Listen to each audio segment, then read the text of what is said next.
इसके खिलाफ हम सालों से संघर्ष कर रहे थे।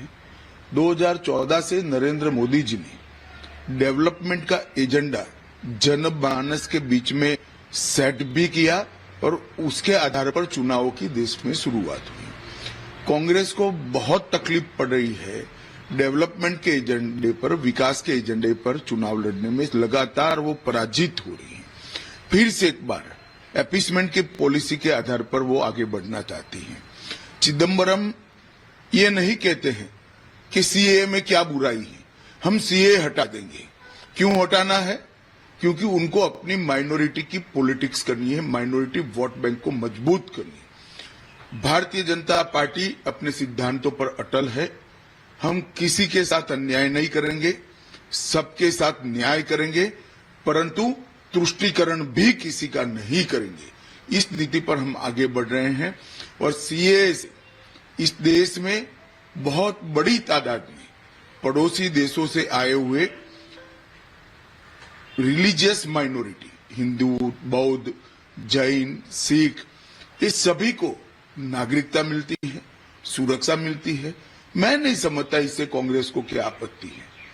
सीए से किसी का नागरिकता जाना नहीं है, ये भ्रांति फैला रहे हैं और अपीसमेंट की पॉलिटिक्स कर कर चुनाव जीतना चाहते हैं। मैं चिदम्बरम साहब को इतना ही कहना चाहता हूं कि आपका ये इरादा कभी पूरा नहीं होने वाला है। देश की जनता अब कांग्रेस पार्टी को भली भांति जान चुकी है। जहां तक 3 कानून का सवाल है, चिदम्बरम स्वयं कमेटी में थे। उन्होंने कई बार ये 3 कानूनों के बारे में कमेटी में चर्चा करते वक्त काफी अच्छे सुझाव भी दिए, सराहना भी की। 3 कानून से देश की क्रिमिनल जस्टिस सिस्टम दुनिया में सबसे आधुनिक बनेगी और 3 साल में ज्यादा से ज्यादा हर एक व्यक्ति को न्याय मिलेगा। कांग्रेस नहीं चाहती कि इनके सामने जो करप्शन के मुद्दे हैं, करप्शन के केस हैं, वो कभी भी अंजाम तक पहुंचे। उनको न्याय लंबित हो, उसमें इंटरेस्ट है। मगर भारतीय जनता पार्टी की पॉलिसी स्पष्ट है, नरेंद्र मोदी जी की पॉलिसी स्पष्ट है। हर नागरिक का कम से कम समय में न्याय पाने का संवैधानिक अधिकार है, वो देने के लिए हम कटिबद्ध है। कांग्रेस न सत्ता पर आनी है, न इनको ये फैसले करने हैं। मैं देश की जनता को आश्वस्त करना चाहता हूं, सीए भी रहने वाला है, 3 कानूनों का इम्प्लीमेंटेशन भी होने वाला है और हर नागरिक को 3 साल के अंदर न्याय मिलने की व्यवस्था सुनिश्चित होगी और हर शरणार्थी को नागरिकता भी मिलेगी। इसमें कोई संदेह रखने की जरूरत नहीं है। और मैं तो कांग्रेस के नेताओं को सलाह भी देना चाहूंगा कि बहुत बार हार चुके आप चुनाव, अपीसमेंट की पॉलिसी से बाहर आइए और विकास के एजेंडे पर परफॉर्म इसके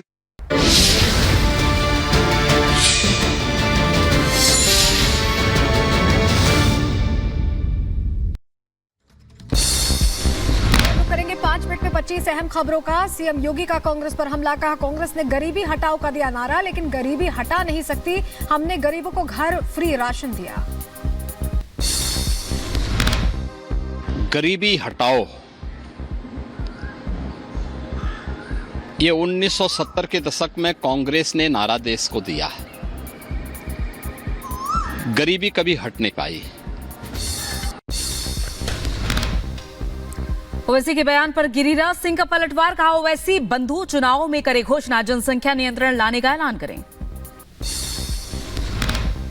एआईएमआईएम चीफ ओवैसी का पीएम पर विवादित बयान, ओवैसी ने पीएम की तुलना हिटलर से की, कहा उनका भाषण ऐसा लग रहा है कि प्रधानमंत्री नहीं हिटलर बोल रहे हैं।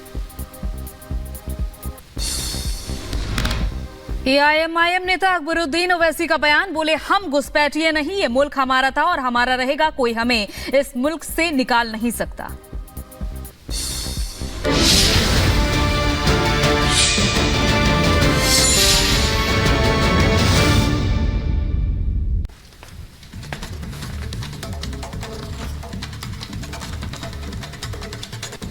और इधर जम्मू कश्मीर में लोकसभा चुनावों के दौरान दहशत फैलाने के लिए आतंकियों ने सरकारी कर्मचारियों की हत्या की है और इससे पहले गैर कश्मीरियों को टारगेट किया था।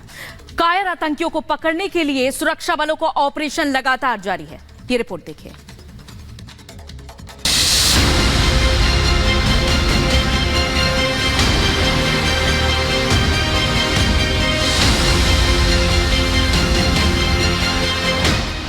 जम्मू कश्मीर में आतंकियों की कायराना करतूत। राजौरी में सरकारी कर्मचारी की गोली मारकर हत्या। 10 दिनों में टारगेट किलिंग की तीसरी वारदात। गैर कश्मीरियों के बाद स्थानीय निवासी को बनाया निशाना। जम्मू कश्मीर में आतंकियों ने फिर टारगेट किलिंग की वारदात को अंजाम दिया। आतंकियों ने राजौरी में एक सरकारी कर्मचारी की और उसके घर के बाहर गोली मारकर हत्या कर दी। मृतक का नाम मोहम्मद रजाक था, जो समाज कल्याण विभाग में काम करता था। आतंकियों की तलाश में सुरक्षा बलों का सर्च ऑपरेशन जारी है।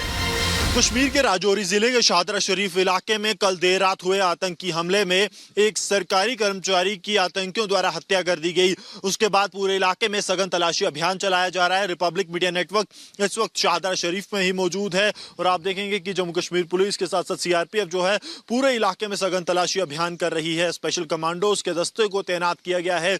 इलाके की बात की जाए तो काफी चुनौतीपूर्ण इलाका है, पहाड़ी इलाका है और कल देर रात जब ये वाकया सामने आया उसके बाद से ही पूरे इलाके में सर्च और कॉर्डर ऑपरेशन की शुरुआत कर दी गई थी। आपको बता दें कि जिस सरकारी कर्मचारी को निशाना बनाया गया है वो टेरिटोरियल आर्मी में भारतीय सेना के जवान का भाई है और वो यहीं पर रहता था। इनके पिता की भी सन 2002 में आतंकियों द्वारा गला रेत कर हत्या कर दी गई थी। कल देर रात जब ये वाकया सामने आया है उसके बाद पूरे इलाके में हाई अलर्ट जारी कर दिया गया है। मारे गए शख्स रजाक का सगा भाई प्रादेशिक सेना का जवान है। आतंकी जवान को ही निशाना बनाने के लिए आए थे। मिली जानकारी के मुताबिक सोमवार देर शाम आतंकियों ने प्रादेशिक सेना के जवान लाल हुसैन और तनवीर हुसैन के घर हमला बोल दिया। आतंकी जवान को जबरन अपने साथ ले जाने लगे, लेकिन उसका भाई आतंकियों से भिड़ गया।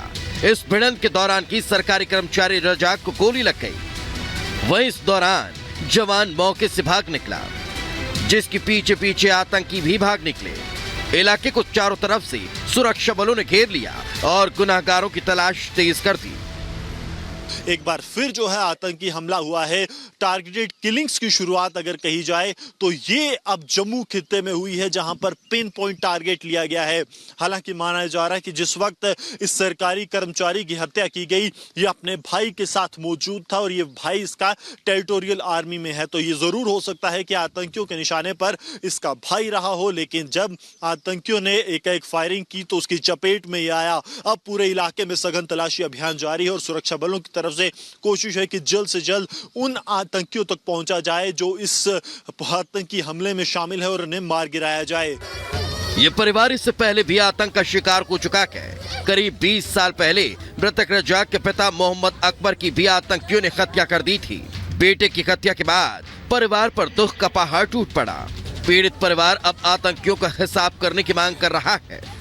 रात कल दिहाड़ी तो के धर्मशाल विच उतो आए ड्यूटी तो आयो कार आयो इत आन का जान दी है परम सीध में देगा मुर्गा खादी रोटी खा के एक बंदो आए लोगों कहेंगे बाहर कोई बंदा आया हुआ है तब ना सदे लगा दो तो मेरे आवा तो जिला उसने आवाज आए ना फैर को वो दौड़ा तो उसका कुल कुंज गया गोलियां कर लगी है गंद बीच वे जा गोली कड़ी निकलो पुलिस वाले कड़ी जाके। एक को देखा था? एक देखे। उनके पास क्या था? हथियार, बैग कुछ था? बैग तो पेंट कमीज लगी हुई थी तक बाहर रखा था। हथियार थे? हथियार नहीं दिशा, बैग तो देखा। अच्छा लायो था। एक और जो आपके देवर है उनको भी गोली